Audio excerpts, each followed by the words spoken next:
Hello students, so today I am going to start 4.1 that is the vet. Vet किसे हम कहते हैं? जो एनिमल डॉक्टर होते हैं इसे हम उसे वेट कहते हैं। वेटरिनरियन डॉक्टर मतलब शॉर्ट में हम वेट कहते हैं। तो इस पोएम में ना हमें इसके बारे में दिया गया है कि जो वेट्स होते हैं, देखो ऑर्डिनरी जो डॉक्टर है उनके पास हम जाते हैं, जाकर हम उन्हें बताते हैं कि हमें क्या प्रॉब्लम है, what kind of problem we are facing, हम उनको बता देते हैं, उनको डिस्कस करते हैं। और हमें कहीं पेट दर्द है, सर दर्द है या कोई सर्दी है, बुखार है, ये सब हम उनको बताने के बाद वो हमें एग्जामिन करते हैं और उसके ऊपर हमें प्रॉपर मेडिसिन देते हैं।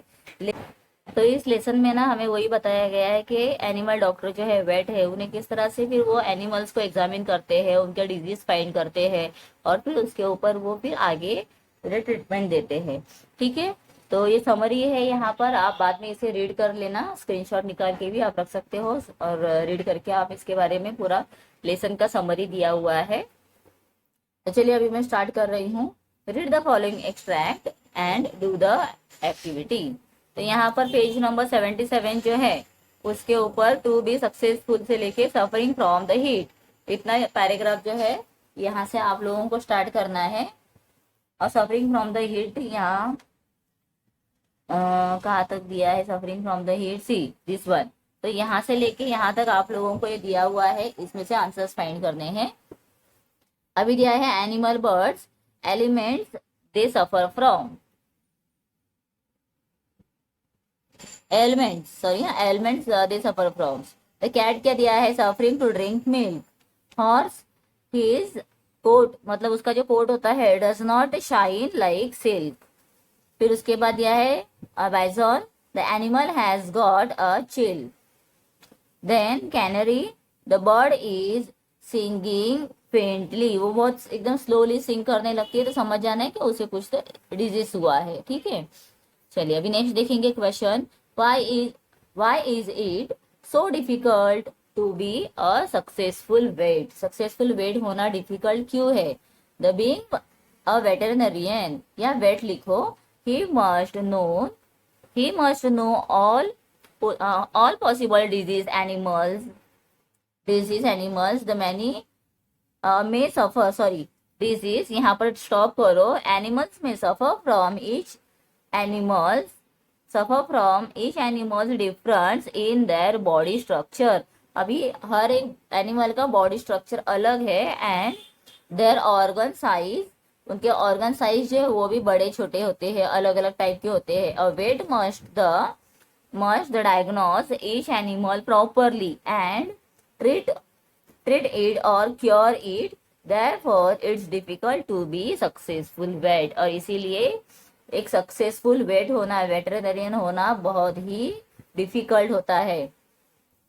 What is wrong with the ducks and chickens? Ducks and chickens have failed to lay eggs, मतलब वो क्या कर रहे हैं? वो एग्स है ना, ले नहीं कर पा रहे हैं। ओके, देन नेक्स्ट दिया है what opposite problems do the lion and the arctic fox suffer from?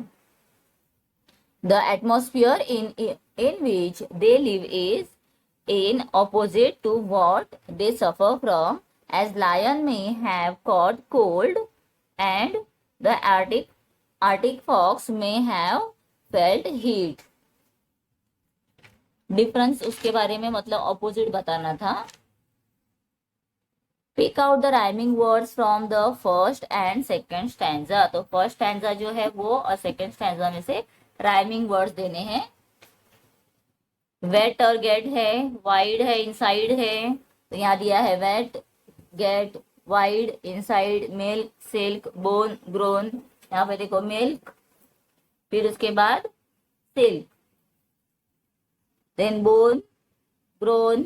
ठीक है, एंड देन यह read the following extract and do the activities. अभी सेकंड क्वेश्चन दिया है जिसमें एक्सट्रैक्ट है 77 और 78 पेज पर, यहाँ से स्टार्ट हुआ है और इलनेस ऑफ मैन तक है। These apes suffer from some virulent disease, जो वायरल डिजीज होते हैं। Which one? Chimpanzees. This animal has earned steeds for several years. tortoise.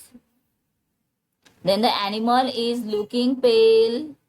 Rhino, बहुत ऐसे पेल रहना, कभी कभी देखो आप लोगों को भी बहुत ऐसे सुस्त लग रहा है तो हम कैसे दिन भर पेल रहते हैं ना, ऐसा लगता है पड़े रहो सोए रहो, कुछ ना करो खाओ नहीं, ऐसे तो पेल ऐसे उसे कहते हैं. This reptiles would turn cannibals, so that is crocodile. Then उसके बाद दिया हुआ है question answer. Answer the following. Why have the giraffes got stiff neck? Stiff neck क्यों है? The giraffe have a stiff neck, so their neck got stiff. यहाँ पर दिया है quarrels और lift quarrels. ओके, मैं एक बार यहाँ पर भी देख लेती हूँ. Why giraffe पेज नंबर 77 से दिया हुआ है. if some ओके, यहाँ से चिंपैंजी जिराफ का क्या दिया हुआ है. ओके, टिफ मतलब a quarrel, and therefore their neck are feeling stiff. उनके नेक कैसे है? स्टीफ है ऐसे. So that only given here quarrel. Tiff मतलब quarrel. Why does the poet call the vet omniscient? The poet is calling Vet as the omniscient as he is expected to know about all the illness of animals and birds and put everything to right. और वो क्या करता है? Illness जो है animals का और birds का इलनेस, उसके बारे में वो पूरा क्या करता है? एग्जामिन करता है और फिर उसे क्योर करता है. इसीलिए उसे ऑमनीसेंट बताया गया है. What is the poet's advice to you? Do you think it means it? मतलब क्या है कि क्या एडवाइस यहाँ पर पोएट ने दिया हुआ है. The poet is advising us to become a doctor, to treat human being as a job of vet is very difficult when compare to the payment what he gets. फिर यहाँ पर आगे कहते हैं पोएट POET लिखिए यहाँ पर. The poet doesn't mean it but he is making an attempt to make us aware about the difficult life of vet. Vet का जो लाइफ है वो कितना डिफिकल्ट है उसके बारे में वो हमें यहाँ पे अवेयर कर रहे हैं, बता रहे हैं. बट अगर आप लोगों में से किसी को वेट बनना है तो that is very good, because आप लोग जो मूके जानवर है जो बोल नहीं सकते हैं उनके बारे में आप सोचोगे और आप अच्छा कुछ कर सकते हो. Pick out the rhyming words from the last stanza. तो लास्ट स्टैंजा में आए हैं word year, pay, way, crowd, allowed, plan, one. ठीक है. Read the entire poems and write the appreciations of it with the help of the points in paragraph format. Okay, क्या दिया है? Title क्या है? The vet. ये बहुत ही important question है. आजकल ये पेपर में ऐसे क्वेश्चन आते हैं तो हमें पूरा उसके बारे में इंफॉर्मेशन लिखना होता है. तो टाइटल क्या दिया है? The vet. फिर उसके बाद पोएट कौन है? The gulf boss. पोएट का नेम यहाँ पर एंड में दिया हुआ है. Okay, gulf boss. Then after that यहाँ पर 2 ही दिए हैं. फिर उसके बाद समरी लिखने के लिए भी आता है कभी कभी, और मेन फोकस क्या है वो भी लिखने के लिए आता है. ठीक है. And which is your best line from the poem and why it is best, ये भी पूरा लिखने के लिए आता है. तो ये टाइप के नए क्वेश्चन अभी आते हैं आजकल. फिर उसके बाद क्वेश्चन दिया है write 4 reasons why animals in a zoo suffer more than those who live free in the wild. मतलब जो जू में रहते हैं एनिमल्स वो ज्यादा सफर कर रहे हैं. जो वाइल्ड एनिमल्स है वो फ्री घूमते हैं उनसे इन्हें ज्यादा सफरिंग करना पड़ रहा है, उन्हें सहना पड़ रहा है. वाह, ऐसा क्यों कहा गया है? The animal in the zoo suffers more than the ones live free in the wild. The animals in the zoo are restricted in all ways for their foods, activities or lack of activities, and the store type food, मतलब उनका food होता है जो store किया हुआ रहता है, type food make them इल. और जो जंगल के होते हो क्या करते हैं, डायरेक्ट प्रे करते हैं और खा लेते हैं। The most of times the animals in zoo not provided with sufficient food, उनको जितना फूड चाहिए उतना उन्हें मिलता नहीं है। And animal mental restricts their freedom, और क्या हो रहा है यहाँ पर, तो उनका जो फ्रीडम है उसे रिस्ट्रिक्शन में रखा जाता है, इसीलिए जो फ्री वाइल्ड एनिमल्स हैं वो ज्यादा लकी है। फिर उसके बाद क्वेश्चन दिया है, ये देखो स्टार वाले क्वेश्चन ना सारे टेक्सचुअल क्वेश्चन है। Write any 5 illnesses of the animals in the poem and that you find most amusing और लाफेबल। ओके, क्या कहा गया है यहाँ पर, फर्स्ट है the coat of the horse is not shining like silk. Second है giraffe necks are feeling stiff. Third है panther has a wife who chew his ears, chews his ears, okay, chew, CHEWS है। Then 4 है cobra eats her sons, okay। Then the hyenas will not laugh at keepers jokes। तो ऐसे यहाँ पर ये कुछ funny type में दिया गया है उनके इलनेस के बारे में। Okay, after that will see what is the rhyming scheme of stanza 1 to 3 and the last 2 stanzas, how does it differ in the remaining stanza 4 to 7। तो यहाँ पर जो फर्स्ट टू थर्ड स्टैंजा है इसका हम देखेंगे राइमिंग क्या है। तो राइम कैसे देखते हैं ये मैंने लास्ट टाइम पे बताया था। So again today I will show you। Do we have your pencil now? Okay, तो यहाँ पर देखिए स्टार्ट करेंगे इधर से। तो ये फर्स्ट है वेट, ए आ गया, फिर उसके बाद ABCD से लेते हैं ना हम, देन बी, फिर से वेट और गेट, तो ये ए है तो इसलिए ये भी ए हुआ। वाइड इनसाइड मतलब ये बी है तो ये भी बी हुआ। तो इस फर्स्ट स्टैंजा क्या हुआ, ए बी। फिर उसके बाद देखो सेकंड स्टैंजा में क्या दिया है, मिल्क, तो इससे रिलेटेड नहीं है ना, तो ये सी हो गया। बोन तो वाइड या इनसाइड से रिलेटेड हो रहा है नहीं, तो इसको लेंगे डी। फिर मिल्क, तो यहाँ पर आ गया शाइनिंग, तो ये हो गया शाइनिंग सिल्क, तो ये सिल्क और मिल्क ये हो गया राइम, इसके लिए ये भी सी। देन ये बोन और ये ग्रोन, तो ये डी है तो ये भी डी। तो ऐसे हमें यहाँ पर इसके जो होते राइम स्कीम्स लिखने पड़ते हैं, ठीक है। फिर उसके बाद आगे देखेंगे, थर्ड तक पूछा है ना, तो पहले फर्स्ट 1 2 3 देखेंगे, डी तक हो गया है। उसके बाद देखो फेलिंग ले यहाँ पर राइम में नहीं है तो ये डी के बाद आ जाएगा ई। ले से, तो ये भी हो जाएगा ई। और ये सिंग्स, तो सिंग्स यहाँ पर नहीं है तो ये डी के बाद ये ई हो गया, E after F, and sings and things, तो ये भी एफ। ओके, तो क्या हुआ rhyme scheme, A B C D F E F, ठीक है। तो चलिए यहाँ पर मैं आंसर में दिखाती हूँ आप लोगों को। The rhyme scheme of the stanza 1 2 3 is A B, okay, A B दिया हुआ है।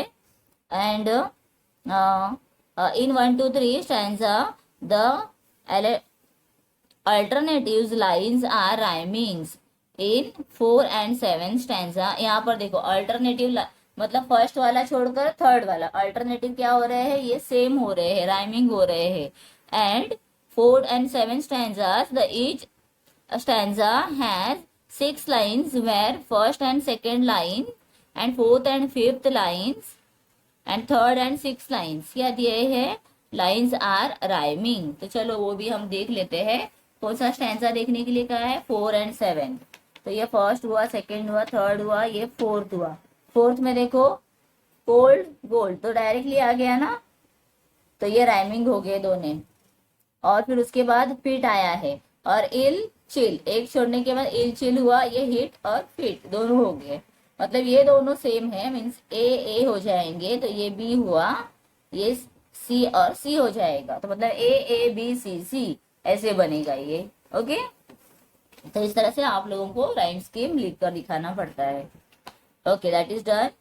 Now next will see sixth question दिया है यहाँ पर. Think deeply and write. Is the poet really discouraging the youth from becoming vet. वो discourage कर रहा है कि आप लोग वेट मत बनो. Explain your response. तो यहाँ पर ये जो क्वेश्चन है ना, ये कम से कम 3 मार्क्स के लिए आ सकता है, बिकॉज आप लोगों को यहाँ पे आपका खुद का ओपिनियन लिखना है. Okay, the poet girl bold is explaining the possible circumstances. जो पॉसिबल सर्कमस्टांसेस है वो बता रहे हैं. सर्कमस्टांसेस अ वेट में have to become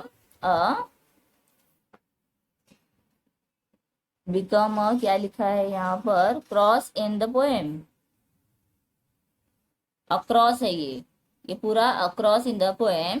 he is just giving the precautions.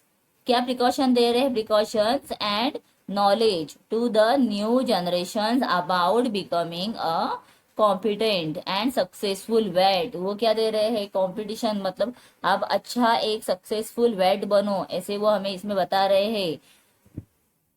Wait this who have deep affections and, मतलब those who, यहाँ पे दोज आएगा. Those who have the affections and care towards animals can definitely handle all types of situations while treating them. अगर आप सच में animals से love करते हो, प्यार करते हो, तो आप उनके बारे में फिर ऑटोमेटिकली सब कुछ जानोगे और सीखोगे.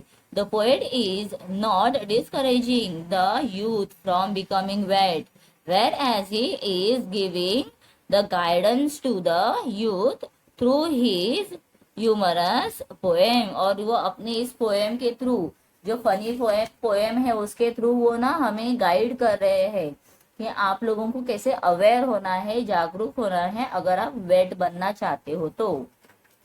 ठीक है, चलिए उसके बाद यहाँ पीछे दिया हुआ है एडिशनल टेक्सचुअल क्वेश्चंस. ये भी स्टार वाला है, तो चलो इसके आंसर्स आप लोगों को मैं दे देती हूँ, डायरेक्ट बता रही हूँ मैं. डेंटिस्ट क्या है? डेंटिस्ट क्या करता है? टीथ. ओके. देन कार्डियोलॉजिस्ट का काम क्या है? अपना चेस्ट के एग्जामिन करना. फिर ऑप्थेल्मोलॉजिस्ट ये मैं भी पहली बार रीड कर रही हूँ. तो ये ई है. E means what? यहाँ पर एनिमल और बर्ड्स के बारे में, सॉरी थर्ड है ना, थर्ड को ई दिया है, animals and birds. Then orthopedic क्या होता है? जो बोन्स के बारे में देखता है वो है ऑर्थोपेडिक. देन है पेडिस्ट्रियन होता है. पेडिस्ट्रियन ये जो बच्चों का देखते हैं उसे हम पेडिस्ट्रियन करते हैं, तो स्मॉल किड्स आ गया. ओके. देन न्यूरोलॉजिस्ट जो ब्रेन के बारे में करता है काम, वो न्यूरोलॉजिस्ट है. एंड वेटरनेरियन क्या होता है? द वेटरनेरियन इज, ई दिया है एनिमल और बर्ड का. तो अभी आप मुझे बताओ कौन सा रह गया था? आईज का. तो ऑफ द, ये जो है ना यहाँ पर थर्ड दिया है वो आई का है. ठीक है, यहाँ पर हम क्या लिखेंगे? फिर एफ लिखेंगे. Okay, so this way we have to complete this. उसके बाद नीचे दिया है discuss in your group and write down most important reason why the pedestrian and the veterinarians have a tougher job to diagnose their patient's illness. क्या वो दोनों में से है कि डायग्नोस करने में उनको डिफिकल्टी आती है? ओके, चलो अभी टफ क्यों है? द पेडिस्ट्रियन क्या है? छोटे बच्चों के जो होते हैं डॉक्टर. छोटा बच्चा तो बोलेगा नहीं ना उसे क्या हो रहा है. And the veterinarians have the tougher jobs diagnosis their patient's illness as they cannot communicate with the patient verbally. वो verbally पूछ नहीं सकते हैं अपने पेशेंट को, क्योंकि छोटा बेबी तो कुछ बोलेगा नहीं ना. 1-1.5 साल का बच्चा कुछ बोलता है नहीं, तो कैसे पता चलेगा फिर? The doctor in this cases needs to be careful while diagnosing. मतलब उसे बहुत ही केयरफुल रहकर अपना काम करना पड़ता है. Okay. Out of all animals of birds and animals, out of all names of birds and animals given in the poem, pick out 4 names that are similar in English, Hindi, Marathi or in your mother tongue. तो kangaroo को हम kangaroo ही बोलते हैं all languages में. Zebra को zebra ही बोलते हैं. Giraffe को हम जिराफ ही बोलते हैं. और चिंपैंजी को चिंपैंजी बोलते हैं कोई भी लैंग्वेज में। So therefore they have similar. जैसे पैरट को हम पोपट बोलेंगे मराठी में, और पैरट को तोता बोलेंगे इन हिंदी में, बट कांगारू को इंग्लिश में, हिंदी में, मराठी में, तेलुगु, तमिल सब में कांगारू ही बोलते हैं ना। तो ये हो गए 4 नेम्स। ओके चिल्ड्रन, तो मैंने आप लोगों को ट्राई किया है कि अच्छे से समझ में आए, इसके लिए पूरे आंसर्स रीड करके बताए हैं। तो आप लोगों को ये लेसन कैसा लगा है मुझे आप लोग जरूर कमेंट करके बताओ, और जो लेसन के रिक्वायरमेंट्स है मुझे जल्दी जल्दी आप लोग कमेंट करके बता दो, ताकि आपके एग्जाम्स की जल्दी जितना हो सके मुझे पूरा पोर्शन कंप्लीट करना है। तो देखो ये भी क्वेश्चंस आ गए, और बाकी के भी हमारे जो टेक्सचुअल क्वेश्चन थे हमने सारे कर दिए हैं। Okay, all the best. चलो तो मिलते हैं नेक्स्ट वीडियो में, तब तक के लिए बाय बाय।